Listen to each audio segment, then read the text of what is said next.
you know when you're ready, but there are some fundamentals that you have to bear in mind before you make that leap.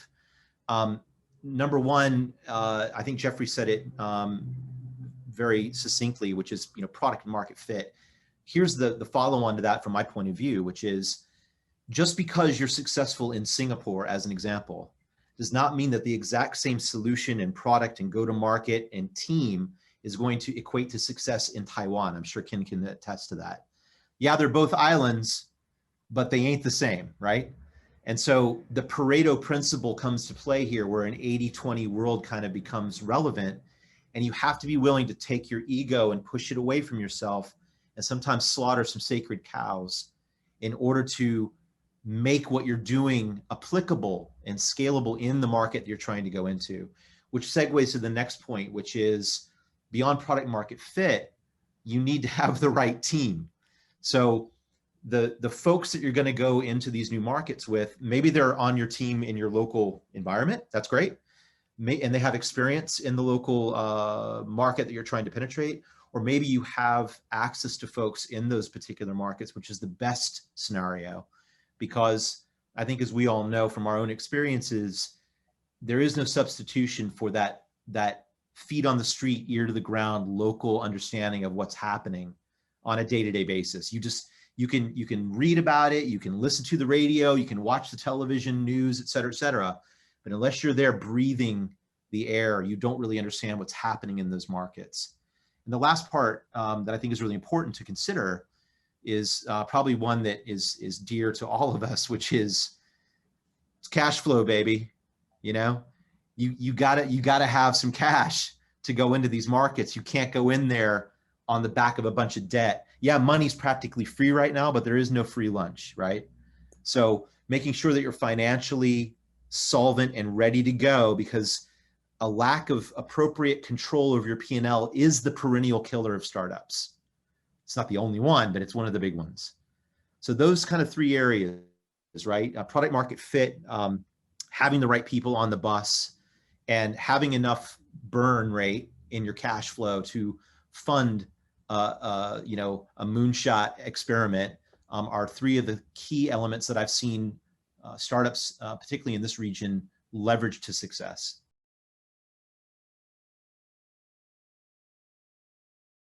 Most important thing is whether you can see your value in that market.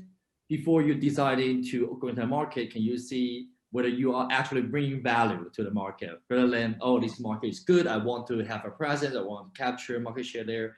You need to ask that question to yourself first. Can you bring value to them? So after that, I think the most important thing is to still go back to the people. As I shared before, iCHEF have the privilege and the fortune to have a very fabulous partners in Malaysia, Hong Kong, and Singapore. And they basically figure out all these like registration and all these company setup things. And they even be able to contribute some content of how to use like visa to actually working in that country. They all figure it out themselves for us. So we're very fortunate. So to having the right people is the most crucial thing, but the question is how to have them, right? How to find them, how to build partnership, and having the right way of working together. So the way of having these kind of people actually is you have to be there and talk to them. You might want to go for our experience. We will visit the current industry player that they working in a similar industry, but might in different kind of country. They also doing restaurant supply, and they are relevant to technology. They have a reputation of being active and passionate about their work. We'll engage with them and telling them we are exploring partner that we want to work with and bring our solution to the market. And that's just one way of finding them. And second way actually we're doing is acquiring, basically. So you will find each country have a passionate young people or startup that want to start their business or want to contribute to the home market and want to join the international venture, and might be a good fit for you. and working together, you help them to scale their business and join a bigger platform. And there are a couple like incentive metrics that you can design in. There's some options, or you can design a cash or a revenue profit sharing on a local market, couple of tools you can use. But through that, you show your commitments, right? You show your commitment that we want is a win-win situation. We respect and we need your support on local market. You will have your ownership there, and from there we can both share the fruit of success together. Those who are a little bit green, or this is their first company, they usually get requests to license, white label, and joint venture. Right? This is a very typical thing. And then if you don't know what you're doing, then you'll be like, oh, let's hop on a plane, let's go to that country and try to figure out who that guy is and try to see what he wants and all that. And you are completely distracted from your home base. You haven't done research. Why are you on a plane? So that's the first one. And then everything else boils down to timing, competitors, and how do you launch in a country, right? Sometimes you hire someone to do launching for you. Sometimes you do it yourself. Sometimes you hire the team before you do it. So there are different ways of attacking it when you're going out. But more importantly, I think it's usually the management team back home or back in the HQ. They haven't done the complete research and as such convince the team back home that this is what they're supposed to be doing, right? Because distractions, resources are needed. The founding team, usually one of the founders have to disappear for like 3 to 6 months. So all that needs to be taken into account. And if you're new at this, you completely get sideswiped because you don't know what's coming your way. So I think I think founders do need to ask other founders who have done it, especially in your sector, or if you're B2B, talk to guys who does B2B. If you're B2C, right? So sometimes you're hiring your local community team. Sometimes you are hiring a sales and ops team. So you need to understand how you do it. So I think the more data you know, the less mistakes you'll make. When it comes to the research aspect that Jeffrey just alluded to, don't neglect the banal, boring, perceived things like tax and compliance and accounting and human resource policy and things of this nature. And I'll sort of underline that by giving you some food for thought. So in 2008, just after the initial shock wave of the great financial crisis happened, in the first 6 months post the GFC, right, 15,000 new pieces of legislation were released around the world to begin to try and put some ring fencing and some framework around not only at the national level sort of connectivity and liquidity around the financial markets, but also some semblance of,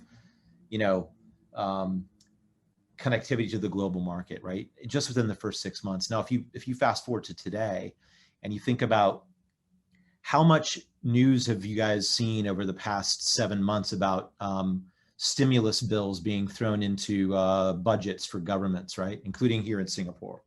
Billions and billions, trillions of dollars, right, have been pumped into the global economy under the auspices of stimulation to get the economy back on its feet and to help folks, and rightly so. But here's the thing, that didn't fall from the sky, right? So governments are going to come back and say, okay, now it's time to find ways and means by which to refill those coffers. And a lot of that is beginning to push a little bit of further regionalization and to some extent nationalization around the labor forces, okay? So when you start thinking about going into these new markets, there are a whole host of new regulations and compliances that have come out over the past 6 months that are specifically designed to protect the interests of any one particular country's local employees. If you go into these markets and you're not aware of the different types of social benefits that have been put into place, or the different types of tax regulations that have been very quickly put into motion to facilitate this aid that's been put out there. If you go against the sort of the tide, you will be crushed by no fault of your own. You got a great team, you got a great strategy, you got a great, balance sheet, and you go in there, and if you're not ready for the boring stuff, you will be crushed. So what's my advice? My advice is do the research.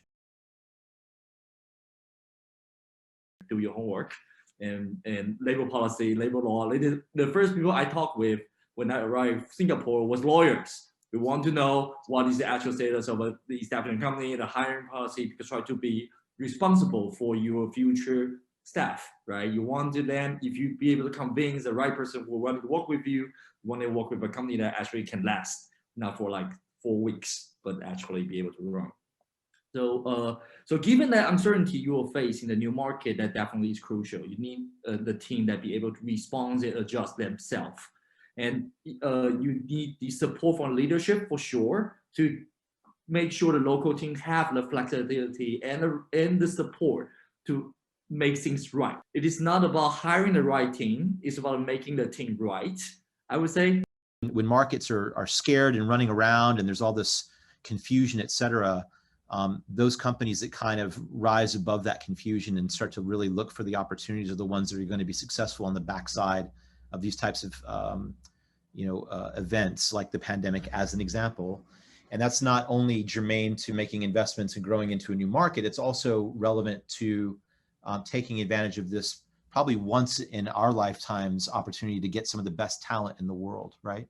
So why I say that, because, think back, I'll give you an example and using a tech example just to put a fine line on it. Just post World War II in California, specifically in San Francisco, Hewlett Packard, the venerable HP organization, was, kind of a pretty small business at the time. And what had happened was that there were a multitude of really talented scientists and engineers that were employed by the United States government in and around that kind of, Santa Clara, sort of around the valley, down in San Francisco, et cetera. And as the war effort started to wind down, they had to let go. These defense labs let all these people go, right? And so the economy was also going down. They were heading into a massive recession there in the United States. And what the leaders of Hewlett Packard decided to do was to double down and sweep up all this incredible talent that was being furloughed, retrenched at the time. And now let's fast forward to the 21st century pandemic. I'm not suggesting to you that you should go out and spend all of your cash flow on hiring all these people and wait for the world to turn around. What I'm suggesting is that you need to understand the types of talent that you want to acquire. And by and large, the reality is, and I think Ken very eloquently described it, you really do need to focus on hiring in the local markets.